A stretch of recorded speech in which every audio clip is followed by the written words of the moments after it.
Yesu asifiwe. Amen. Kwa majina unaitwa Pelina Mlunza, natokea Kinyanambosi. Kinyanambosi nani? Pelina Mlunza. Pelina Mlunza. Kutoka Kinyanambosi. Karibu Pelina. Asante. Nimekuja hapa nadhani wewe ni kongamano la 3. Ndio.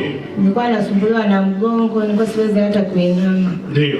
Uliponipa mafuta ya upako tu nilipopaka. Ndio. Nimepona mpaka sasa niko vizuri. Pigeni Yesu makofi. Shangilia Yesu. Pigeni Yesu makofi.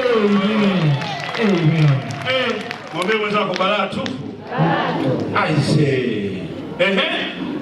Pia kwenye pala nyuma yangu kila kilipofika 2:30 vinatembea vitu.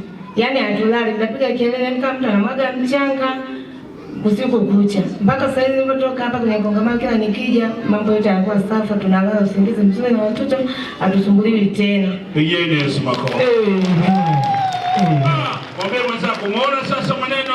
Umeona sasa maneno. Na wote tukapata usingizi mtamu leo.